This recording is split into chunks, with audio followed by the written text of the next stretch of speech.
que pasó de un nivel de cerca del aproximadamente 10% a cerca del 6%, incluso rebasando el umbral que el Banco de la Reserva Federal de Estados Unidos había planteado como el disparador para la posible iniciación de la normalización de la política monetaria. Ha bajado a cerca de 6%. Otra tendencia más o menos que apunta en la misma dirección es el considerable saneamiento de los balances de los hogares, entendido aquí o reflejado en este indicador que tiene que ver con las obligaciones financieras o la deuda que tienen las familias, que también ha sido significativamente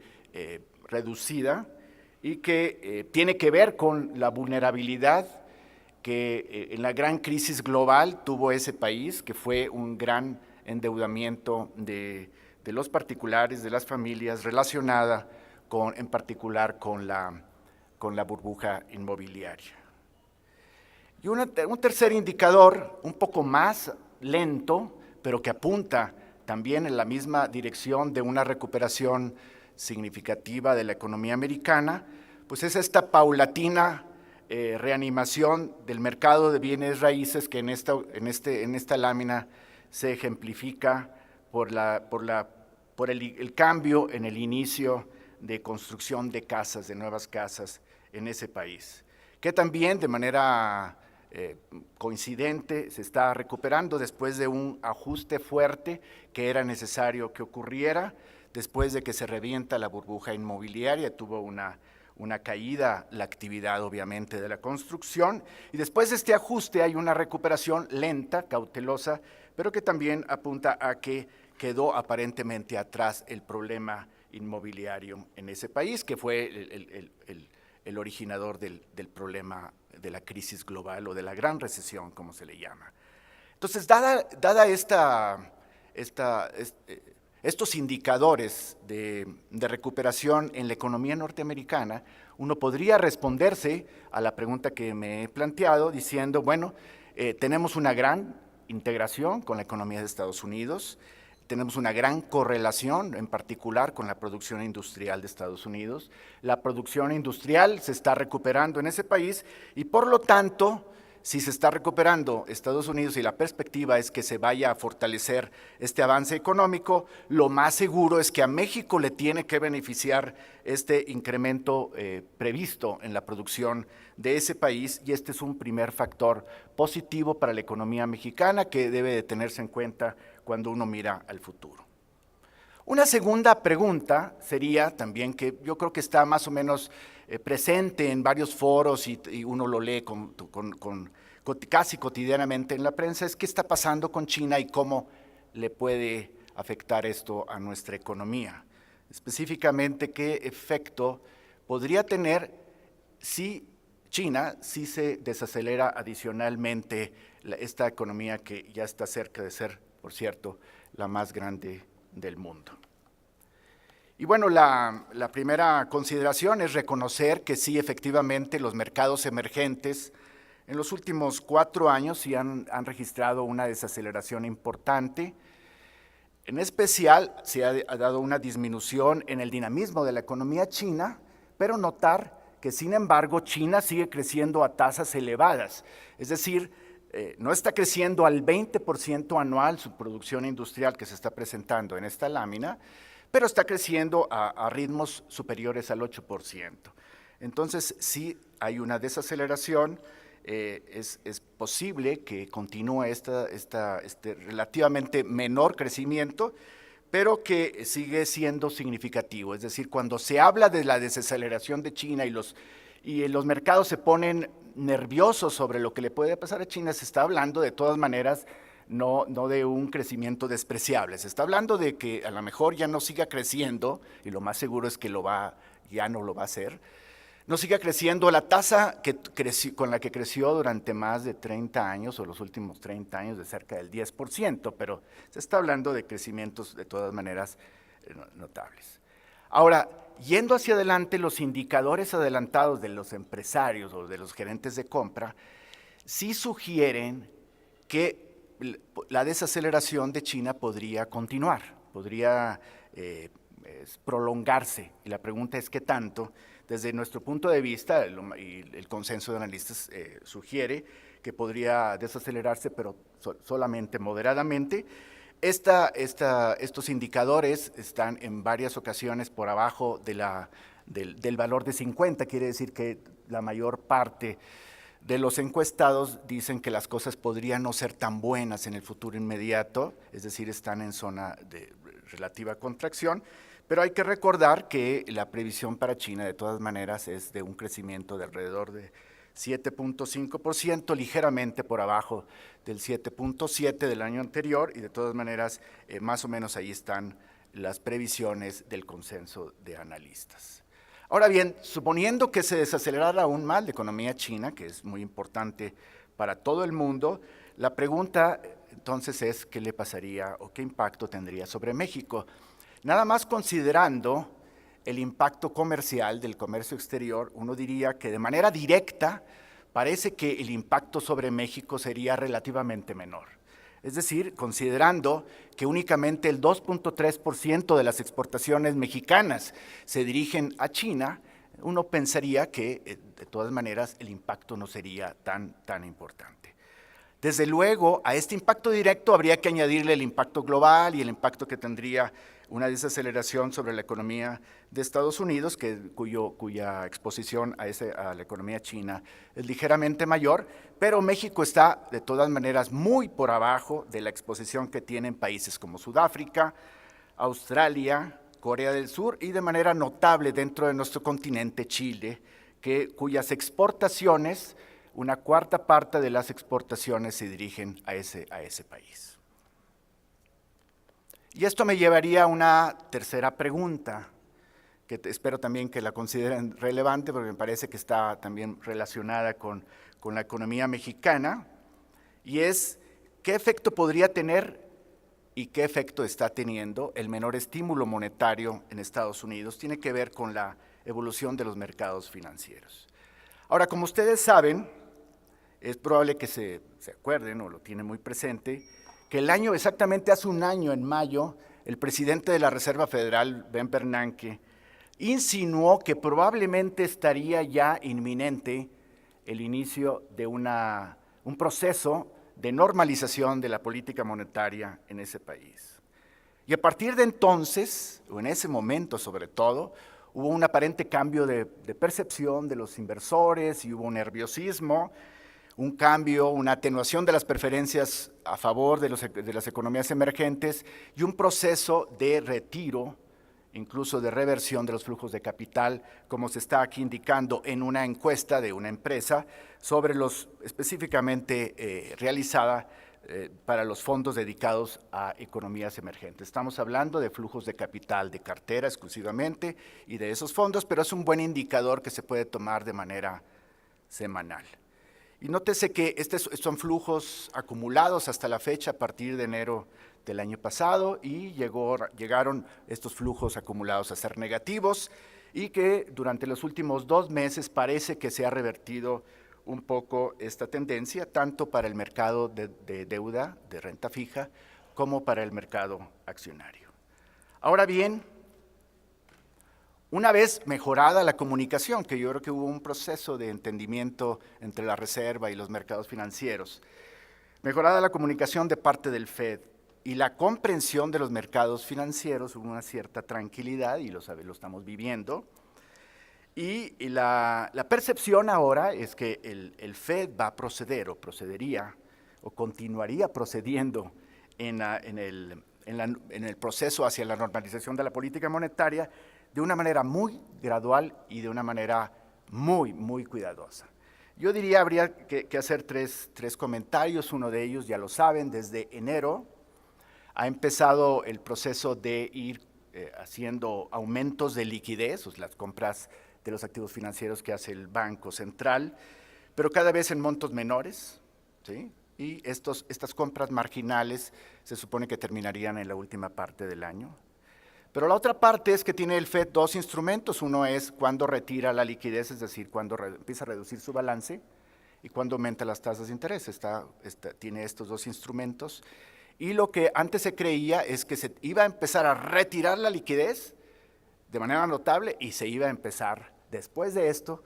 a aumentar las tasas de interés. Lo que se ha entendido ahora, se ha dado a conocer por parte del FED, es que probablemente no va a haber ese tipo de secuencia, no es necesario que se reduzca el balance de manera notable, inclusive empezar a reducir el balance,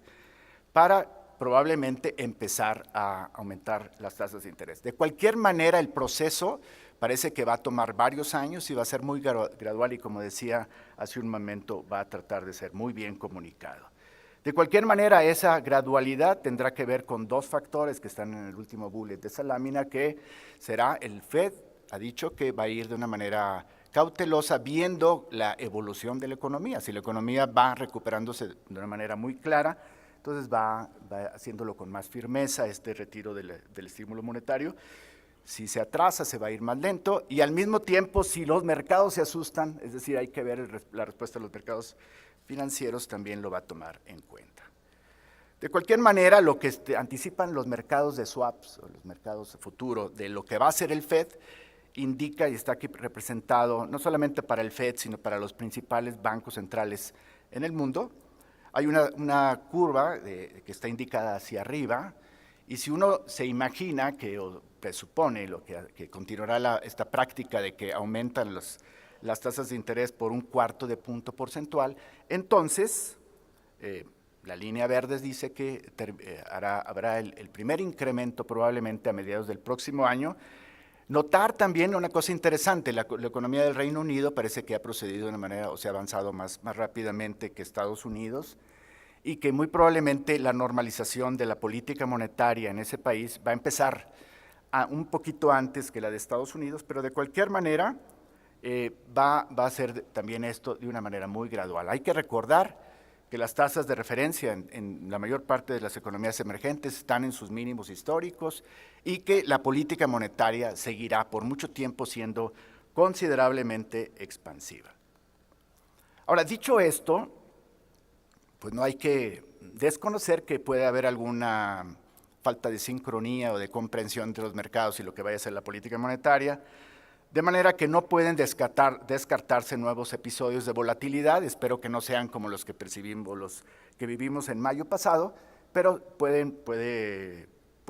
no pueden descartarse estos eventos. Y bueno, y hay que decir que no solamente habría esto sería generado por la incertidumbre sobre la política monetaria, sino otros factores tales como la inestabilidad geopolítica, la misma desaceleración de China, que suele asustar a los mercados, el resurgimiento de algunas vulnerabilidades macroeconómicas en algunas economías emergentes, como lo vimos a principios de este año.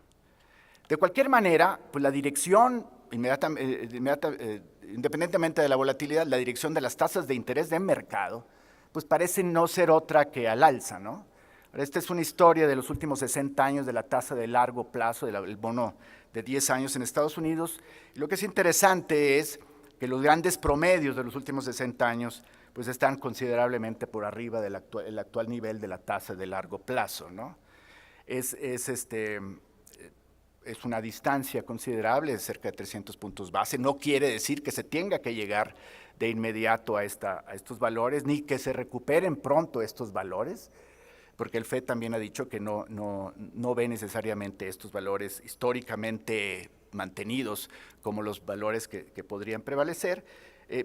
Interesante también señalar que durante los últimos 30 años, conocidos como la época de la gran moderación, o sea, la época de la baja inflación, pues estas tasas han estado en 5.6%, contra un 2.72% que se encuentran este año, pero yo creo que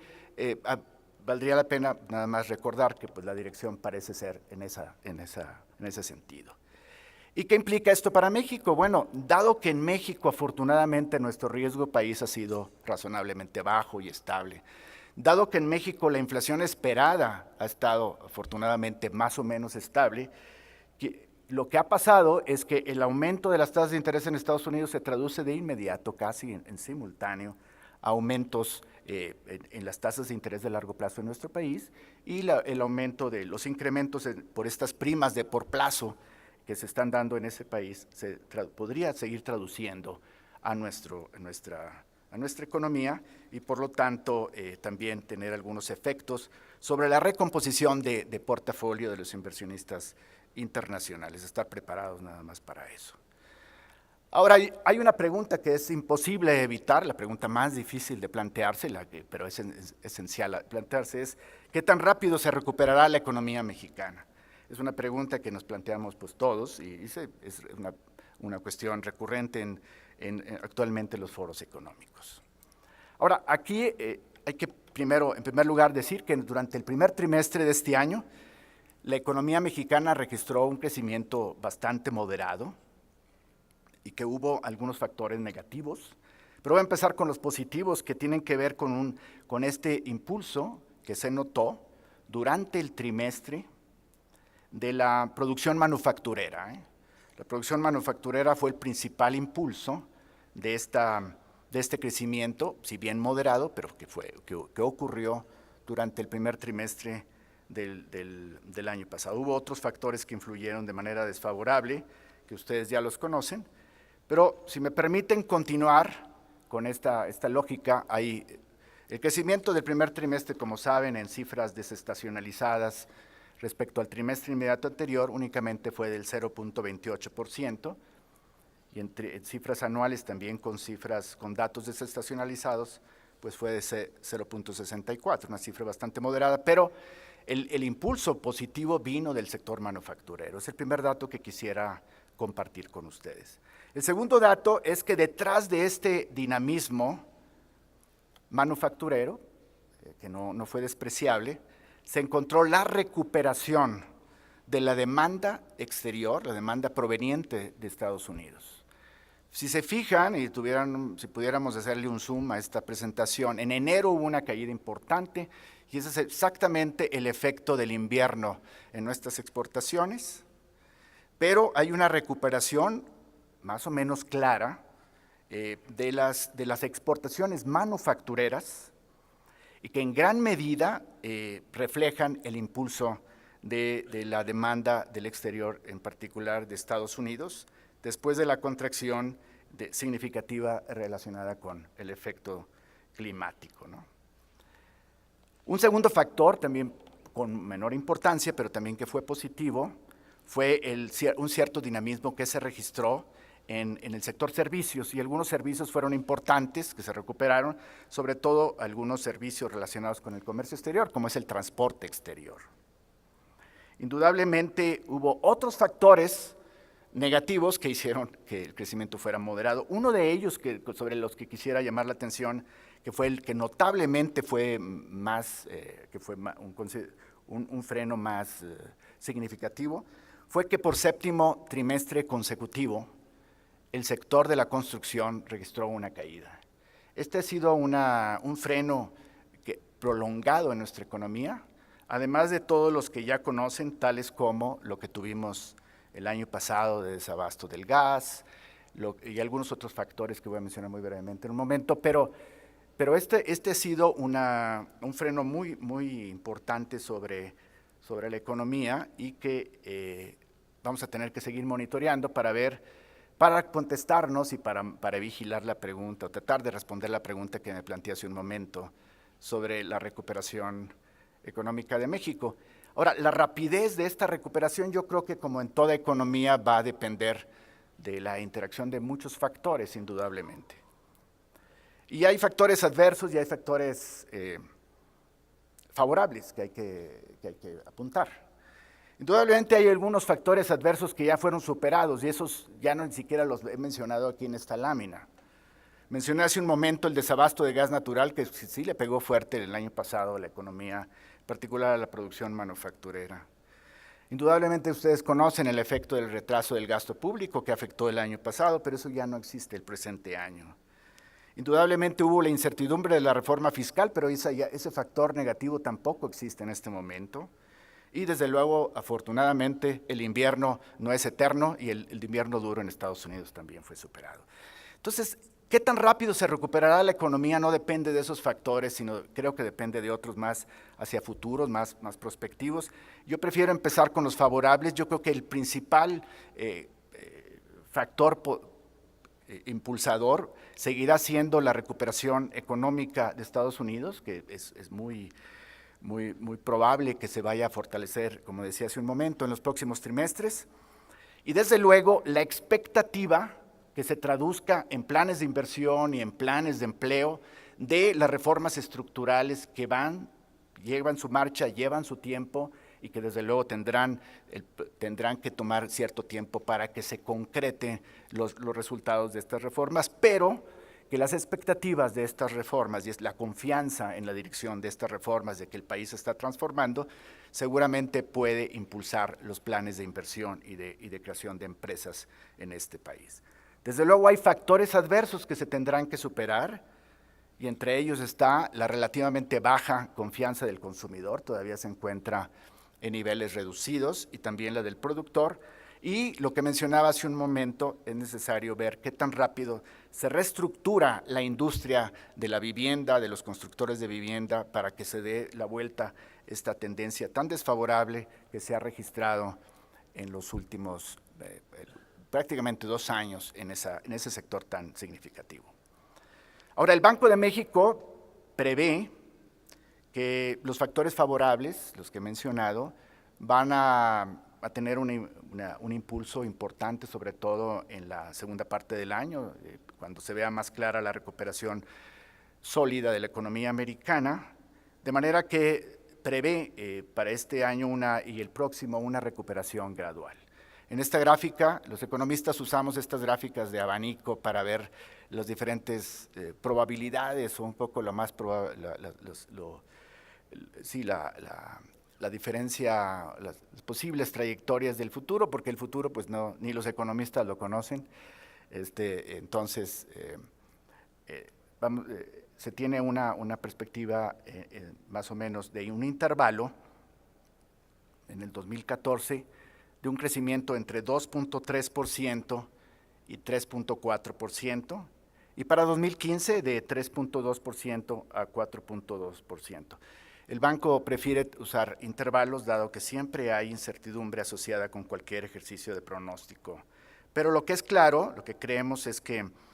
la economía americana se está recuperando, los factores favorables que mencioné hace un momento se van a consolidar, y que lo más seguro es un upside para la economía mexicana, y será de una recuperación, si bien gradual, pero sí claramente de mejoría. Ahora, prevalecen riesgos, como en cualquier pronóstico, he sugerido algunos, pero definitivamente tenemos un riesgo al alza, le llamamos riesgo, pero debería decir la posibilidad de un mayor crecimiento del escenario central, que sería proveniente de una aceleración en la recuperación económica de nuestro principal socio comercial, y desde luego podría haber posibilidades a la baja, que espero que tengan poca o menor probabilidad, que tuvieran que ver con una insuficiente recuperación de la confianza del consumidor y del productor, así como el resurgimiento de incertidumbre financiera que pudiera poner en peligro o detener un poco el proceso de financiamiento de las empresas y de las familias. Siendo representante del Banco de México, la última pregunta tiene que ver con la inflación, es imposible que no la haga, de manera que, y aparte tengo buenas noticias, por eso debería de haberla puesto al principio. Entonces, me quisiera preguntar cuáles son las perspectivas de la inflación. Y aquí me es grato reportarles que en los meses recientes, después de que tuvimos un incremento en diciembre y en la primera quincena de enero en la inflación anual, relacionada con incrementos en los precios del transporte público de varios gobiernos locales. Y en enero, pues desde la entrada en vigor de los aumentos tributarios relacionados con la reforma fiscal, a partir de la segunda quincena de enero empezamos a ver otra vez el regreso de la inflación general a su tendencia, que es la tendencia hacia el objetivo que tiene el banco, que es el 3%. Como seguramente recordarán, en la primera quincena de mayo la inflación anual fue de 3.44%. Nuestro objetivo es de 3%, que significa no que la inflación vaya a estar siempre y en cada momento en el 3%, lo cual sería imposible, además de inconveniente perseguir tal objetivo, sino el objetivo debe interpretarse de que la mayor parte del tiempo la inflación esté muy cercana del 3, ya sea arriba o un poquitito abajo, y ese es el objetivo del banco. Y lo que es también interesante es que a pesar de los choques adversos que tuvimos de los precios que mencioné hace un momento, en específico la reforma tributaria, las expectativas de inflación para los diferentes plazos, según lo reflejan los pronósticos de los analistas privados para diferentes horizontes, se mantuvieron prácticamente, fuera de un ajuste para el corto plazo, prácticamente inalteradas, es decir, se mantuvieron muy estables, lo cual me parece que se puede interpretar con que el público en general tiene confianza en la dirección de la política monetaria y de que continuará la convergencia de la inflación a su objetivo, aunque debemos de reconocer que todavía hay una discrepancia entre el valor medio que tienen esas expectativas respecto al objetivo donde le gustaría que estuvieran tales expectativas el banco. Ahora bien, hemos dicho en varios foros que hay varias hipótesis que explican esa discrepancia, pero una de ellas es que hay un cierto riesgo siempre asociado a algunos precios con los cuales no tiene ningún control el Banco de México, en particular la variabilidad de los precios agropecuarios y las tarifas del sector público que pudieran influir. Pero dicho esto, hay una confianza también en el banco de que la inflación general retomará su tendencia de convergencia al 3% en los próximos trimestres. Sobre todo, uno de los factores que nos da mucha confianza es que, como recordarán, en la Ley de Ingresos para este año, el gobierno se ha comprometido a que la revisión de las gasolinas se hará de acuerdo a la inflación esperada, y este es un factor que nos ha desviado en los últimos años considerablemente al alza el comportamiento de la inflación. Pero bueno, la noticia aquí importante es que continuará contenida la inflación y que proseguirá su proceso de convergencia al objetivo. Desde luego, las perspectivas de la inflación también, como las perspectivas del crecimiento, pueden tener algunos riesgos a la baja, y espero también que esto tenga baja probabilidad. Prefiero que caiga la inflación de otra manera, pero podría ser por la recuperación, por el hecho de que la recuperación en la actividad económica en México pudiera ser un poco menos vigorosa que la anticipada, y al alza algunos ajustes cambiarios que, a pesar de que tenemos poca transmisión de tipo de cambio a precios, afortunadamente ya en los últimos años, la gente ya se acostumbró a que el tipo de cambio puede subir o bajar y no se traduce esto en aumento de precios, pero siempre lo vigilamos esto de los ajustes cambiarios, así como alguna perturbación en los precios agropecuarios y las tarifas de diferentes niveles de gobierno, que siempre buscamos que no tengan efectos de segundo orden o de contaminación en el proceso de formación de precios en la economía. En conclusión, y buscando dar respuesta a las 5 preguntas que me planteé en un principio, yo diría que la recuperación económica de Estados Unidos tiene un paso firme, y que su fortalecimiento seguramente deberá beneficiar a México. En segundo lugar, el impacto directo posible de una desaceleración económica de China sobre México muy probablemente sería moderado. Tercero, la trayectoria futura de las tasas de interés de mercado es muy probablemente al alza, pero tomará mucho tiempo, incluso años, en regresar a los niveles históricos promedio. En cuarto lugar, las perspectivas para la economía mexicana son de una recuperación gradual. Y en quinto lugar, el Banco de México estima